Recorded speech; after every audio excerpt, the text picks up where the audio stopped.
इस वीडियो में हम ऑर्गेनाइज प्लानिंग सुनियोजन इस टॉपिक के बारे में जानेंगे। जब हमें किसी बिल्डिंग को बनाना होता है तो उसके सारे ब्लूप्रिंट्स तैयार किए जाते हैं, उसकी पूरी प्लानिंग की जाती है। वैसे ही हमें हमारी लाइफ में जो भी हमें करना है उसकी पूरी प्लानिंग करनी चाहिए। हमारे उद्देश्य क्या है, हमारा हेतु क्या है, हमें जिंदगी में कहाँ तक जाना है और क्यों जाना है, इन सब के बारे में हमें सोचना चाहिए।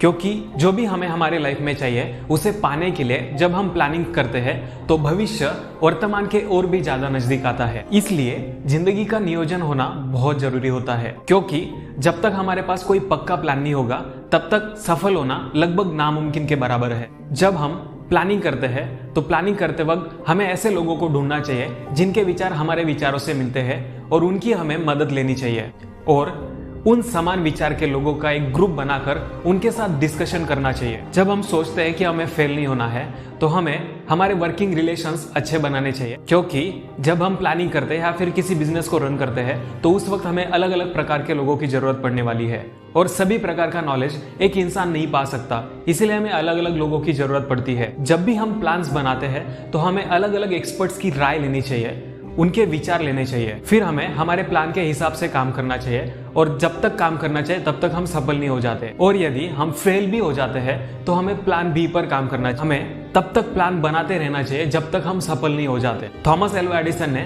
इतनी कोशिशें की, उसके बावजूद उन्होंने हार नहीं मानी, तब जाकर वे बल्ब बनाने में सफल हुए। जो हार मानता है वो कभी जीत नहीं सकता है, और जो जीतता है वो कभी हार नहीं मानता। जब हमारा प्लान फेल होता है तो इसका मतलब ये होता है कि कुछ तो गलत हो रहा है जिसे हमें ढूंढकर सुधारना चाहिए। उस वक्त हमें हमारे प्लान्स में कुछ बदलाव करने चाहिए। जो लोग आज महान बने हुए हैं उन्होंने यदि हार मान ली होती तो शायद हमें उनके नाम भी पता नहीं होते। इसीलिए फेल होने की वजह ढूंढकर उसे और बेहतर बनाकर नए सिरे से हमें उस पर काम करना शुरू करना चाहिए। अब्राहम लिंकन कहते हैं कि यदि आप मुझे किसी पेड़ को काटने के लिए 6 घंटे दोगे तो उसमें से 4 घंटे मैं कुल्हाड़ी को धार बनाने में लगाऊंगा।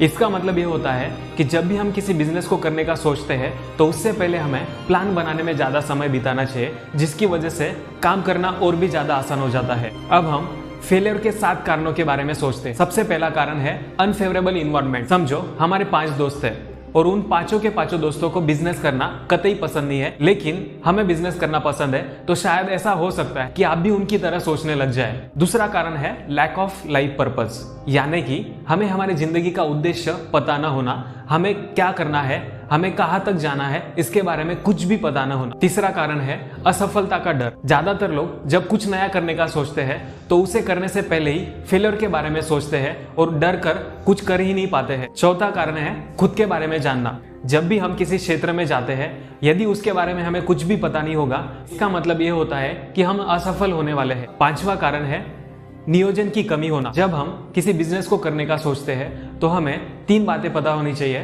कौन सा बिजनेस करना है, क्यों करना है और कब तक करना है। छठा कारण फेथ का न होना।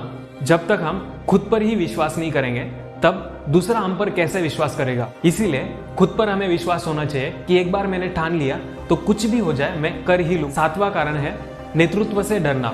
नेतृत्व को न स्वीकारना, इसका मतलब होता है आगे बढ़ने से खुद को रोकना। जब हम नेतृत्व स्वीकारते हैं तो हमें पता चलता है कि प्रतिकूल परिस्थितियों में कैसे सामना करना है।